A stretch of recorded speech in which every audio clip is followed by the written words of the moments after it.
31 مئی کو دھرنا چوک پر انشاءاللہ تلنگانہ مارچ ہوگا۔ بسم اللہ الرحمن الرحیم۔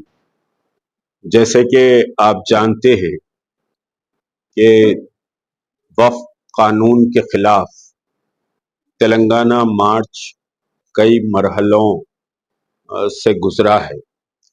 24 اپریل کو یہ مارچ ہونے والا تھا، لیکن اس کے بعد 22 اپریل کو کشمیر میں پہلگام کا واقعہ ہوا، پھر سمجھیے کہ دونوں ممالک کے درمیان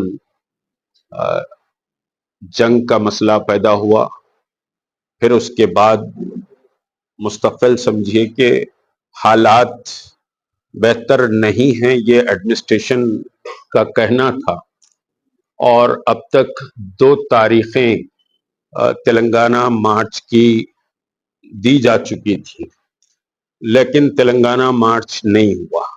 ریاست تلنگانہ کے مسلمان اور سیکولر طاقتیں جو ملک کے دستور کی بقا کی لڑائی میں ہمارے ساتھ کھڑی ہوئی ہیں، وہ سب اس تلنگانہ مارچ کا بے صبری سے انتظار کر رہی ہیں، اور آج ایک نئی تاریخ کا ہم اعلان کر رہے ہیں۔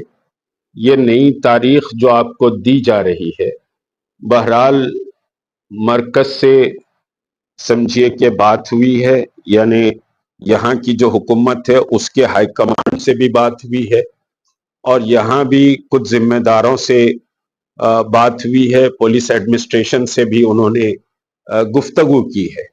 اس کے بعد تاریخ طے کی گئی ہے 31 مئی کو دھرنا چوک پر انشاءاللہ تلنگانہ مارچ ہوگا، اور یہ تاریخ قطعی اور آخری تاریخ ہے۔ اس کے بعد تاریخ نہیں دی جائے گی، بلکہ تاریخ حیدرآباد کی بنائی جائے گی۔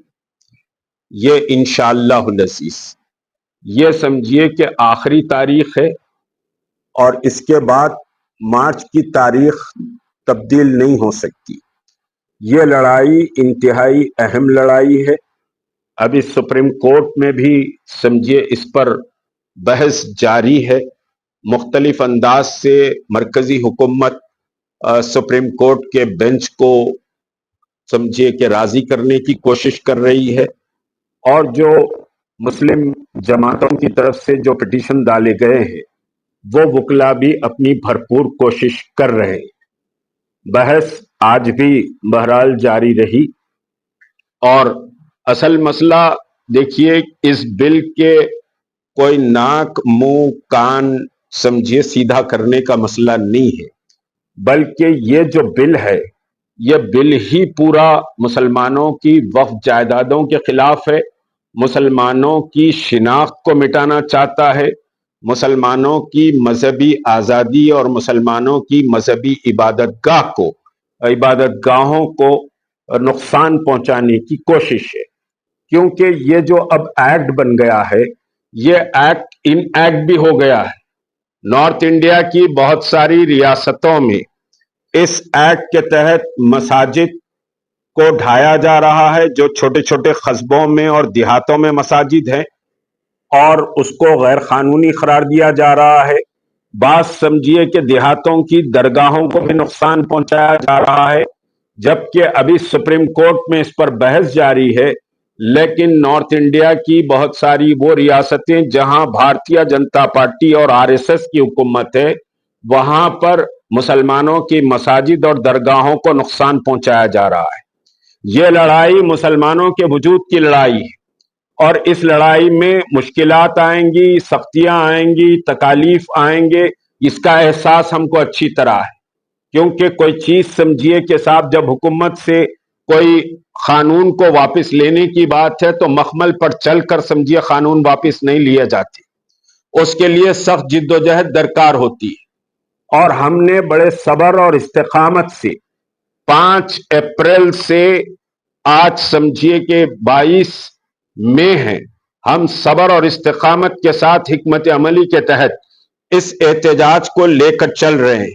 اور آپ کو بتاؤں جوائنٹ ایکشن کمیٹی نے مساجد کے سامنے جو احتجاج کا اعلان کیا تھا، اس وقت آج سمجھیے کہ صاحب ایک اپروکسیمیٹ اگر میں بات کہوں تو 100 سے بڑھ کر احتجاج جوائنٹ ایکشن کمیٹی نے مساجد کے سامنے کیا ہے۔ اضلاعوں میں اور شہر سمجھیے شہر حیدرآباد اور سکندرآباد کے علاقوں میں جو مساجد کے سامنے احتجاج ہوا ہے وہ 100 سے بڑھ کر مساجد کے سامنے احتجاج ہوا ہے، اور انشاءاللہ کل جمعے کو بھی مساجد کے سامنے احتجاج ہوگا۔ یہ بل کی واپسی تک یہ احتجاج جاری رہے گا، اور 31 مئی کو ریاست تلنگانہ کا سب سے بڑا احتجاج دھرنا چوک پر ہوگا۔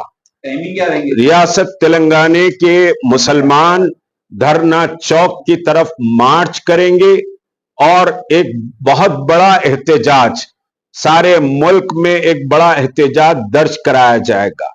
2 بجے سے 5 بجے تک یہ احتجاج کا وقت ہوگا۔ مسلمان نماز ظہر سمجھیے بہت سارے جو اضلاع سے آ رہے ہیں وہ دھرنا چوک پر ہی ظہر کا اہتمام کریں، اور ظہر کی نماز کے بعد شہر کے جو مختلف جتھے ہیں، شہر کے جو مختلف ریلیز ہیں، شہر سے نکلنے والے جو سمجھیے کہ مختلف گروپس ہیں، وہ 2 بجے دھرنا چوک پہنچ جائیں۔ دھرنا چوک پر مسلمانوں کے اتحاد، مسلمانوں کی طاقت، مسلمانوں کی قوت اور اس بل کے خلاف ان کے عزم، ان کے حوصلے کا سمجھیے کہ اعلان ہوگا۔ اور یہ جو 31 مارچ کو جو دھرنا چوک پر دھرنا ہوگا، 31 مئی کو جو دھرنا چوک پر دھرنا ہوگا، ساری ریاست کے مسلمان ہی نہیں، وہ جو دستور کی حفاظت کے لیے اٹھ کھڑے ہوئے ہیں